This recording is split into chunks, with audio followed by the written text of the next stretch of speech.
Market లో invest చేసి మీ డబ్బులు డబుల్ చేసుకోవాలనుకుంటున్నారా? సుందరరామిరెడ్డి గారి లైవ్ సెమినార్ కి అటెండ్ అవ్వండి.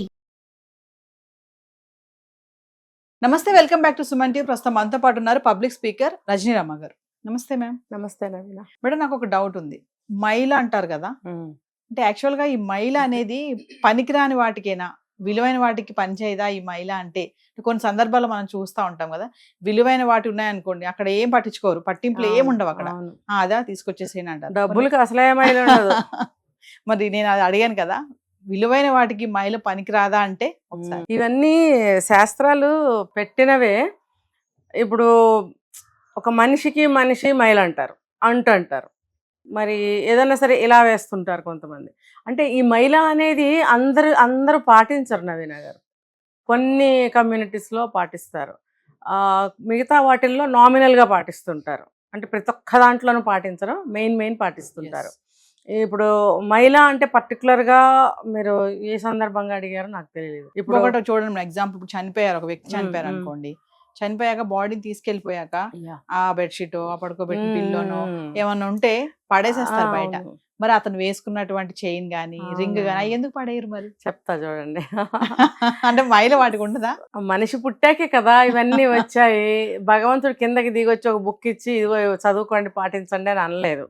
లేదా ముందు శాస్త్రాలు ఇవన్నీ పుట్టించి మనిషిని పుట్టించలేదు. మనిషి పుట్టిన తర్వాత తనకు అనుగుణంగా అన్నీ చేసుకున్నాడు మనిషి. ఎందుకంటే ఒక సమాజం అనేది ఏర్పడిన తర్వాత కొన్ని కట్టుబాట్లు వచ్చాయి. కొన్ని కట్టుబాట్లు అనేవి పెట్టకపోతే అందరూ అతిక్రమించి విచ్చలవిడిగా ప్రవర్తిస్తారు, ఉచ్చం నీచం స్థాయి అనేది లేకుండా ప్రవర్తిస్తారు అని చెప్పి ఈ మనుషులు కొన్ని కట్టుబాట్లు పెట్టారు. వాటి మీద శాస్త్రాలు, ధర్మాలు ఏవేవో చెప్తారు. ఇంకొకటి కొన్ని ఇంకా మనం వెనక్కి వెళ్తే చాలా ఉంది హిస్టరీ, అదంతా మనం చెప్పలేం. ఎవరైతే రాశారో వాళ్ళు కొన్ని వాళ్ళకి అనుకూలంగా రాసుకున్నారు. ఆర్యులు అని చెప్పి వాళ్ళు కొన్ని ప్రవేశపెట్టి రాసినప్పుడు తర్వాత కమ్యూనిటీస్ ఏర్పడినప్పుడు ఇది అగ్రస్థానము, నెక్స్ట్ స్థానం అని ఎలా అయితే కేటగరైజ్ చేశారో ఆ అగ్రస్థానం అనేవాళ్ళు ఆర్యుల ద్వారా వాళ్ళు సంక్రమింపజేసుకుని వీళ్ళు పాటిస్తూ వీళ్ళు కొన్ని శాస్త్రాలు పుట్టించి ఇలా జరుగుతూ ఇవాళ ఈ ప్రశ్న వరకు వచ్చి ఆగాం. అయితే ఏంటంటే చెప్తా చూడండి, ఒక చావే కాదు, ఒక పుట్టుకలో, ఒక చావులో, తర్వాత ఆడపిల్ల మెచ్యూర్ అయినప్పుడు, లేకపోతే నెల వచ్చే డేట్స్ వచ్చినప్పుడు ఇవన్నీ కూడా కొంచెం అంటూ మైల అని అంటూ ఉంటారు. ఎందుకంటే నేను ఇందాక చెప్పింది రీజన్, మనిషి విశృంఖలంగా విచ్చలవిడిగా ప్రవర్తించకుండా ఉండటానికి. ముఖ్యంగా పీరియడ్స్ చెప్పాలంటే ఆ సమయంలో చాలా బాధలు ఉంటాయి కాబట్టి, రెస్ట్ కావాలి కాబట్టి అలా 5 రోజులు దూరంగా ఉంచడము. మరి అలాంటప్పుడు మగవాళ్ళు వంట చేసి పెట్టేవారు కొన్ని కమ్యూనిటీస్లో. అన్ని కమ్యూనిటీస్లో ఇవి సాగవు, రెస్ట్ తీసుకుంటానన్నా కూడా కుదరని విషయాలు. అంటే వాళ్ళు కొన్ని అన్నీ పాటించుకుంటారు కాబట్టి వాళ్ళకి సాధ్యమవుతుంది ఇది కూడా 5 రోజులు కూర్చోవడానికి. అందరికీ అవ్వదు కదా. నమ్మిన వాళ్ళు, సాగిన వాళ్ళు వాళ్ళకి సాగుతాయి, నమ్మని వాళ్ళకి, సాగిన వాళ్ళకి సాగవు. చచ్చినట్టు అన్ని వేళ అన్ని పనులు చేసుకోవాలి, సందర్భాన్ని బట్టి అక్కడ వదిలేయడము, ఇక్కడ చేయడం అంతే. కానీ ఇప్పటికీ కూడా వాళ్ళకి సాగుతుంది కాబట్టి వాళ్ళు సాగించుకుంటున్నారు, జరుపుకుంటున్నారు, వాళ్ళకి నడుస్తున్నాయి కాబట్టి మేమే అన్ని బాగా చేసుకుంటాం, ఎవరు రావు మీకు, అందుకని మిమ్మల్ని మేము దూరంగా పెడతాం. ఇది చాలా అంటే చాలా చాలా చాలా తప్పు. సాగితే అన్ని అందరికీ సాగుతాయి. సాగని వాళ్ళ పరిస్థితి ఏంటమ్మా? 10 రకాల భోజనం చేసేవాడికి 10 రకాలు తింటాడు ఉంది కాబట్టి, లేనివాడు ఒక్కటి తినడానికి వాడికి ఎంత బాధ తెలుసా? ఆ ఒక్కటి సంపాదించుకొని తినడానికి ఎంత బాధగా ఉంటుంది తెలుసా? అలాగే సాగని వాళ్ళకి ఇవన్నీ ప్రతిరోజు ఇళ్లలో రణరంగాలు అవుతుంటాయి. సాగుతుంది కాబట్టి కూర్చోబెట్టి మగవాళ్ళు వండి పెడతారు కొన్ని కుటుంబాల్లో. వాళ్ళకి సాగుతుంది కాబట్టి బయటకు వచ్చి వల్లిస్తారు, చాలా వల్లిస్తారు. ఇంకా అంటూ అని అంటే చెప్తున్నాను, అన్ని విలువైన వాటికి అంటూ లేదు, విలువ లేని వాళ్ళకి లేని వాటికి అంటూ ఉంది అని అంటే దీనికి నేను ఒక విషయం చెప్తా. చాలా మంది ఇది ఎంత ట్రాష్ అంటారు, కొంతమంది అమ్మో చేయాలంటారు. రెండూ మాట్లాడదాం మనం. ఇప్పుడు మనిషి చనిపోయాడు అని అనుకుందాము, లేకపోతే ఒక పుట్టుక జరిగింది, ప్రెగ్నెన్సీ వచ్చిన తర్వాత కూడా ఇంతకాలం అయిన తర్వాత టెంపుల్స్కి వెళ్ళకూడదు కొంచెం ఇలా అంటారు. ఏంటి అని అంటే ఒక పిండం కడుపులో ఏర్పడినప్పుడు ఒక జీవి ఇంకా ప్రాణం పోసుకోనప్పుడు దేంతో సమానం కాబట్టి అక్కడ అంటూ పాటిస్తారు. ఇక్కడ ఈ చనిపోయిన సందర్భాలు తీసుకుంటే కూడా ఆత్మ 10 రోజులు అక్కడే తిరుగుతుంది కాబట్టి ఇది అందరికీ తెలిసిన విషయమే. కాబట్టే పెద్ద కర్మలు అవన్నీ 11 రోజులకో 13 రోజులకో చేస్తారు. ఏదో మాకు కుదిరిందండి ఆదివారం చేసుకుంటాం అనేది ఈ విషయంలో కుదరదు. ఖచ్చితంగా వాళ్ళ కుటుంబాచార ప్రకారం 11వ రోజు 13వ రోజు చేసి తీరాల్సిందే. సో ఆ 11 రోజులు కూడా ఆత్మ అక్కడ తిరుగుతుంది కాబట్టి భర్త చనిపోతే భార్యలకి పసుపు ముఖాలు తీయరు.